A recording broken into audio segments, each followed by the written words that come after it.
1, 2, 3, 4, 5, 6, 7, 10. Okay. Hello, internet world. So yeah, I wanted to talk about that fucking Freak Farm story. I've been thinking about it for the last couple of days, ever since I finished the last episode. I guess that was like 2 days ago. I don't know. I haven't uploaded any of them. Some fucking asshole hacked my Gmail that was attached to the YouTube, so I haven't been able to upload them. I will upload them to a new channel. But anyway, what was I gonna say? Yeah, I've been thinking about this fucking story, even though the story is so cringy and so awful in some ways. It is very complex, and there's a lot in there, and I don't even know, like, there's just so many things. I don't even know how many things I've been thinking about will even make it into this video, because, you know, I don't know. Anyway, yeah, it's just so weird how, like, okay, first of all, let me start with that final scene where fucking, not the final scene, but like, kind of like the climactic action scene where fucking, what's his face, Tanner, was trying to grab onto Sheena and trying to do some weird, stupid pinning thing with him. And then, you know, Jackie came to the rescue, and then Sheena came to Jackie's rescue and all that shit. So I think the reason that was in there, even though I was pissing myself off from reading it, because it was just so, like, why do we have to suffer through this, you know? But I think the original intention was that it was supposed to be kind of like a straw man, you know? Like, I was setting up this situation where Tanner was trying to pin Sheena just so I could tear it all down and say how fucked up it is, because when he finally gives up and surrenders, and Sheena gives him that fucking speech where he's just like, what did you think that was okay? Like, clearly it's not okay. What did you think you were doing? Did you think that was gonna help? And Tanner's like, I don't know. Like, it works, like, you know, it's supposed to work. And then Sheena's just like, not in the real world, asshole. Like, says something like that, you know. But it's just so weird because it's like, it's just really messy, like, and I kind of like the messiness because I think it's truer to life. Like, how, like, just things just don't always add up the way you think they're going to, you know what I mean? But, like, as a story, it's kind of messy how, like, I was rooting for Tanner at first, and because it's like everything is set up, it's just like everything is kind of set up to go one certain way. It's like the captain is set up as being like this fucking brutal tyrant who does nothing but like abuse them like physically and scream at them and insult them and just make their make them live in constant fear, except for Gessie for some reason. He's so fucking sweet on Gessie, and I'll get to Gessie too. Gessie is very interesting for all his fucking annoyance. But yeah, it's set up like that. Then Tanner, fucking new man, comes to town, and it's just like, oh, he's the good cop to the captain's bad cop. He's gonna straighten it all out, and then on top of it, he has to deal with, like, all their racism, which I thought was interesting. I hardly ever, like, racism is not usually something that's, like, mentioned, or it's not important, like, in the stories I write, usually. Like, I just usually go after other issues. Like, racism isn't really on the top of the scale for me, you know what I mean? And I've always just felt like, through my whole life, like, I've just always felt like racism is, like, really, really talked about, you know, and obviously still is to this day. So I just never felt the need to add to that, because I always just felt like there's always enough people already talking about racism. There's enough books written about racism and people who can say it way better than me, and people who can really get into it, and there's, like, no shortage, you know?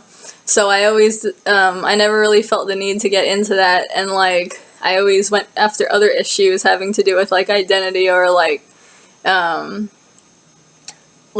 don't know, like people's takes on reality, or, like, humiliation, and just, like, other things that I found to be interesting that I didn't really see talked about as much, you know.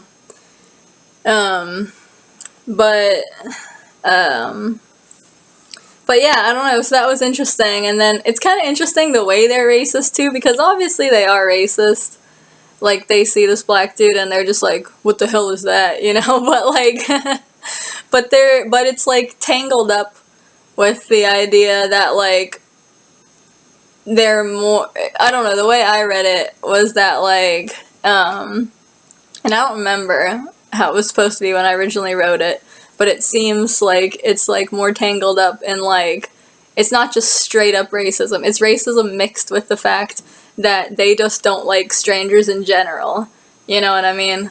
Like, they don't like anyone new coming around that they don't know already, you know what I mean? And but then the fact that he's black, that just kind of like, I don't know, like it gets mixed together, you know what I mean? Like, I'm not gonna say like, oh, nah, they weren't racist at all, like they were just weren't feeling him because they didn't know him, you know? Like, obviously they are kind of racist, like, but it's not pure racism. It's racism and like, I guess, xenophobia, like, mixed together.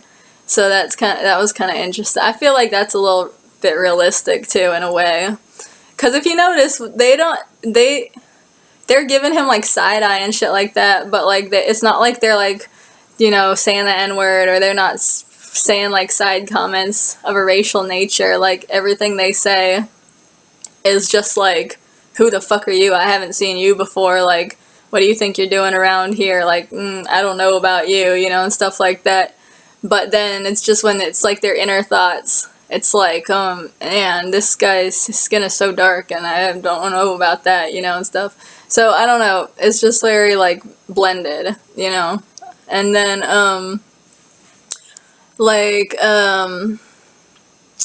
what else was I gonna say? So yeah, so Tanner's dealing with all that shit, you know. He's a new man in town, he's like, these people are being like assholes to him in a way. But then at the same time, it's set up that like, every single one of them is crazy, every single one of them is like mentally or emotionally unstable in some type of way, if you want to get to technical terms or whatever. And so it's like, do they get a pass for that or do they not? You know, or is it like, do they get half a pass but they're still racist? You know, it's like, where do you draw the lines, you know what I mean? And then, anyways, what I was trying to say is just that, like, Tanner is set up to be such this good guy, this white knight, who's coming in against all odds to change the system and to, like, you know, introduce compassion and kindness and understanding and patience into this world that's just pure brutality, you know? But then he fucking kills it all. He fucking kills it all when he decides that physical restraint is gonna be his MO. And I'm just like, this is what I mean when I say the whole thing is very like it doesn't go the way that it seems like it's going. You know what I mean? Like, it's so tangled and like, it's not straightforward. You know what I mean? I don't know. I mean, I kind of like the fact that all the characters have their sins or whatever, but it gives you like nobody to root for. And like I said, like, originally the character I liked the most was Goldie, because he seemed like sure of himself, and like amongst all these people who were just having breakdown after breakdown, like one after the other, and just literally being like worse than children. Like, he was the only one that seemed like kind of self-assured, you know? But then he was racist. So it's kind of like, I don't know if I like him anymore, you know what I mean? And he did have kind of like a nasty attitude, and his nasty attitude at the end when he was like eating the fucking hoof or whatever, it wasn't like cool nasty attitude. It was like, oh, he's actually like an actual asshole now, you know? So it's kind of just one of those worlds where I guess there's like nobody to root for, you know, which I find kind of interesting, even though it's kind of frustrating, because it's like kind of just like this world where like there's nothing to like, there's nobody to like, and there's nobody to be your friend. You know, maybe Jakob seemed pretty, like, innocent in a way, you know? But, I don't know, like, I don't know, just none of them are relatable, and they're not supposed to be. They're supposed to be kind of alien. which is why they're there, you know? It's supposed to show that these are people that can't get by in society, you know? But I don't know, like, at the same time, like I said, there's kind of just nothing to like. Okay, so, moving on to to Gessie. Okay. I think Gessie is interesting. He was just pissing me off, because it's like, okay, I realized something, like, like I said, I don't remember what I was trying to do when I wrote it the first time. Like, so much time has passed. I don't know what the intentions were, which is what makes it interesting to read it now, because it's just kind of like I kind of have to guess, you know? But, like, I have no problem with people breaking down in stories. In fact, I like it a lot of the time, you know? I think it has really good potential, and I prefer stories that allow, especially the men, you know, because of the stereotypes we live under.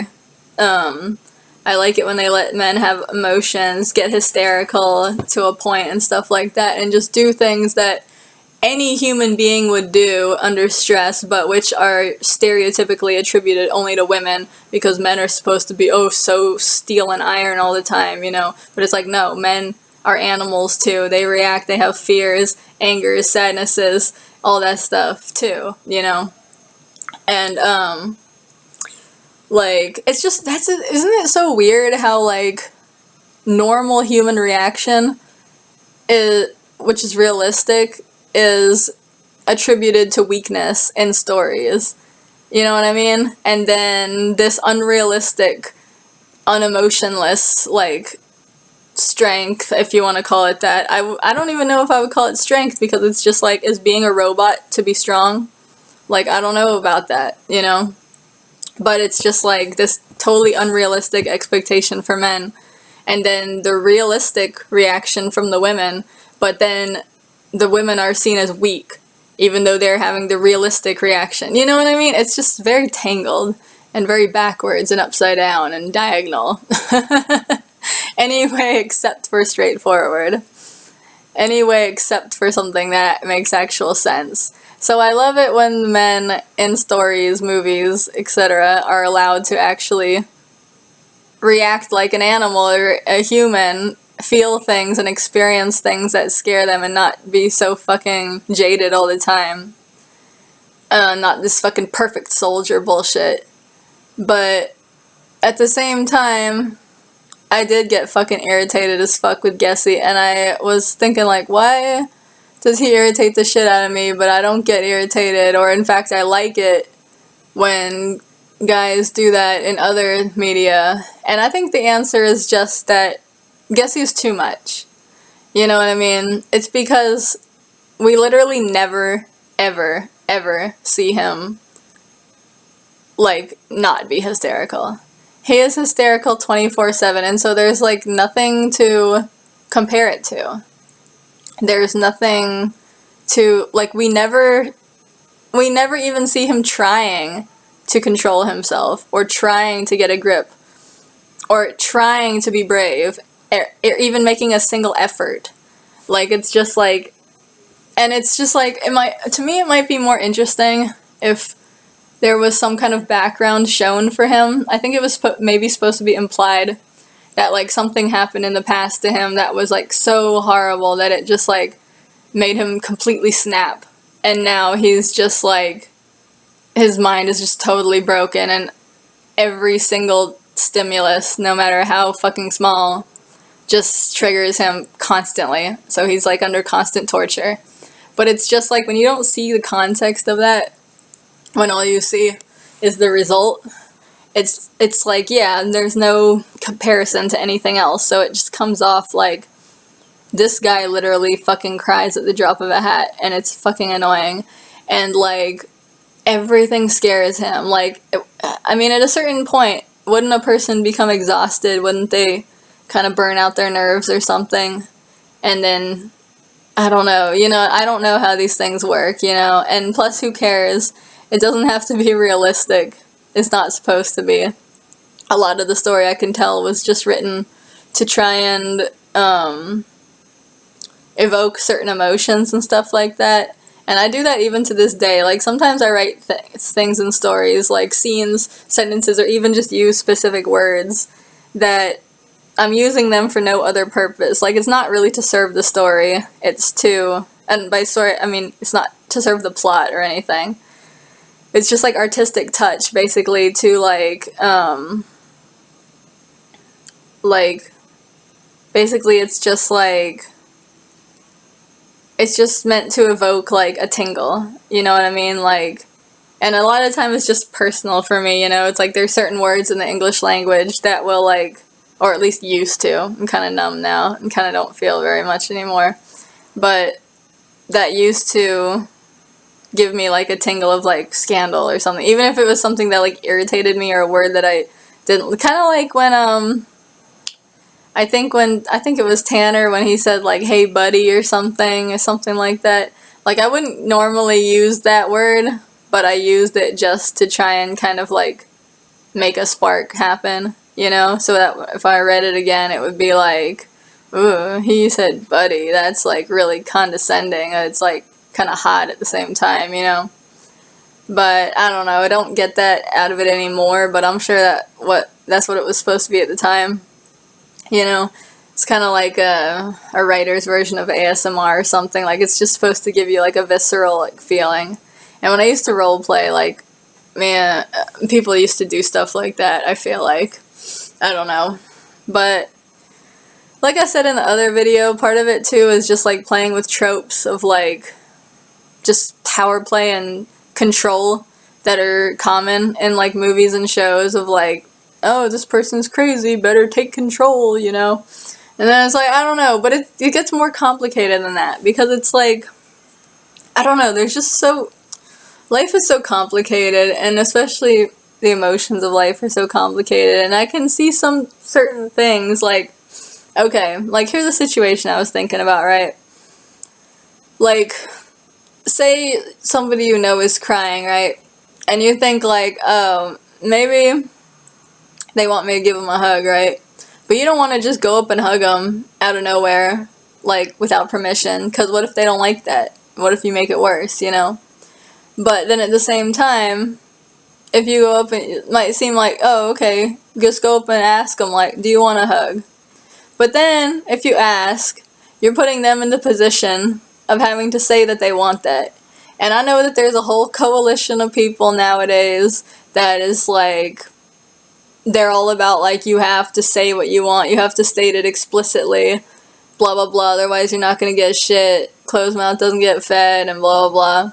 But pulling back from that corner of radical belief system or whatever, just bear with me, that is not the way a lot of people operate, just culturally, you know? And you can't just tell people, no, you have to speak your every desire out loud, and that's the way you have to live. Like, you can't just make people do that. A lot of the time, for a lot of people, speaking your desires out loud invalidates them. I know it's hard to believe if you don't live under that culture, but just take my word for it. Like, that is the way it is for a lot of people, and it's not wrong, okay? People don't need to change, and a lot of time they can't change, because you can't change how you feel about something, like, unless you want to, and a lot of people don't want to. They feel like their way of living their cultural life is the right way, and they don't want to give it up, and I don't think they should have to, and I kind of include myself in that situation, but to a moderate degree, because, I don't know, like, I try to see myself as, like, a practical or a practicalist or whatever.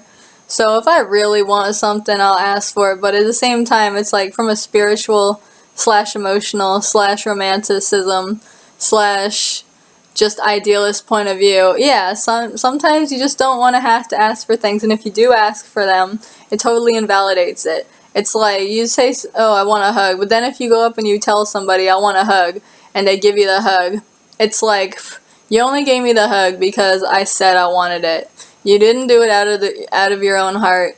It doesn't mean anything. It just means that I asked for it and I got to have this physical sensation, but the physical sensation isn't what it's all about. What it's all about is that sometimes you want somebody to go out of their way and just give you something without asking because it's out of their heart. And I just feel like in the past, there was more of that, like that was more of the idea. Like if your friend is sad or something, or somebody in your family and need help with something, it's more like the idea of like you stay by their side and you try all these different ways, like, well, do you want to do this? Do you want to take a walk in the park? Do you want ice cream? You know, throw different shit out to try and cheer them up. But now in the modern world, because everything is supposed to be so efficient or whatever, and culture has just changed, you know, and I understand it. Like, people, this is where it gets so complicated, because I understand it. Like, people don't want to have to take responsibility for others because life is really hard, and everyone just wants to look out for themselves and minimize their responsibilities. That everyone's responsibilities are overflowing, and, you know, it's really hard to be happy. But at the same time, because of all that shit, it's kind of like nobody wants to go out of their way for anybody else. Like, you ever met somebody or had a friend or something like that said, like, yeah, I'm here for you, I'm always there for you, anything you need, you know, you just let me know and I'll be there for you. Then the second you try and, like, start spilling your guts, something happened, whatever, it's like you start trying to, like, let it out to them. They're like, oh, hold up. I can't take this. I'm doing self-care right now. Like, you're just gonna have to be on your own. Like, take care of yourself. Goodbye. I'm not helping you. You know, you ever met people like that?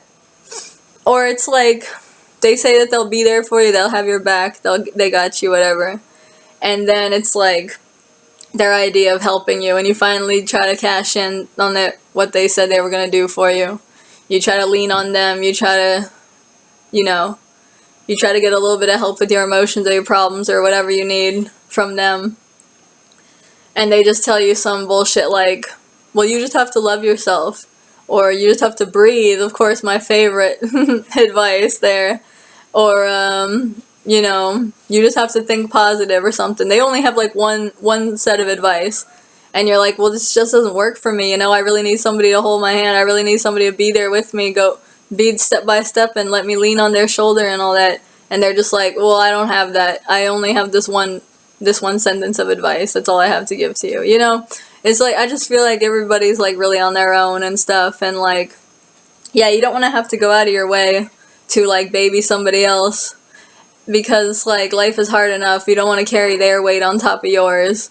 But then at the same time, there's, like, nobody to help you, so I don't know. It's just, like, a whole culture of, like, just, I don't know, isolation or whatever, and I get it, man, you know, like, I understand. I'm not telling anybody they have to fucking adopt anybody else and have them be their kid or their baby or whatever. But I don't know, you know, it's all very complicated. This is just fucking random thoughts coming out of my mouth. And all because of Gessie. Gessie's annoying ass. I mean, I love it when men are scared in movies. I love it when they're sad, when they cry, but there can be a point where it's too much. And Gessie was just too much, you know? Like, he was just nonstop, which almost kind of makes me feel bad for him in a way, because that means that, like, he's beyond the realm where anyone would even want to help him. It doesn't matter if he can be helped or not. It's that nobody wants to help him. At least I wouldn't. You know? Because he's fucking annoying, and it just seems like this never ends. It never ends. Like, literally, it's like, can you imagine being around this guy? Like, every time he sees a shadow, he fucking cries. He doesn't say, oh my god, what the fuck was that? You know? You don't see it. This is the thing. You don't see things building within him, and then it all accumulating in him breaking down, like, at the end of Rambo. That's why the end of Rambo is so beautiful and so satisfying and so great and everything. Because you've seen this guy, everything build upon him like a fucking mountain, and he gets, you know, he just plows through it all, and then in the end, he finally admits, like, it's too fucking much. Like, how can one man hold all this struggle, you know? I'm just human, you know? Like, why? This is not fucking fair. Like, why do I have to live like this? This isn't, you know what I mean? Like, I'm human. I have a breaking point, too. But with Gessie, it's like, it's just like, his breaking point is the start. And then you're just stuck with this guy that's like, yeah, nothing builds, nothing like, there's no pressure cooker. It's all just like, it's like a cup you see is already filled to the very, very top, and then the start of the movie or whatever, say it's like some avant-garde movie, the very start is just somebody turning on the faucet and the water overflowing, that you never get to see the cup fill up. You just see it begin where it's already overflowing and never stops, you know? So it's just, I don't know. That's guessy, I guess. I don't know. What else can I say about this story? It's just so convoluted and strange. And yeah, I really didn't have a good time reading it, but I imagine I'm gonna have some fun listening to back to the playbacks because, you know, sometimes it can be funny. I better not let this video get too long. I'm already almost at 26 minutes. It'll take fucking forever to upload. But I'm sure as soon as I fucking hit stop, I'll think of like 500 more things that I wish I said. Because I really have been thinking about this for a while. Like, all the different just thoughts that come out of that story. So I guess the story really served its purpose because it's really just a story about emotions. And to an extent, a story about power, too.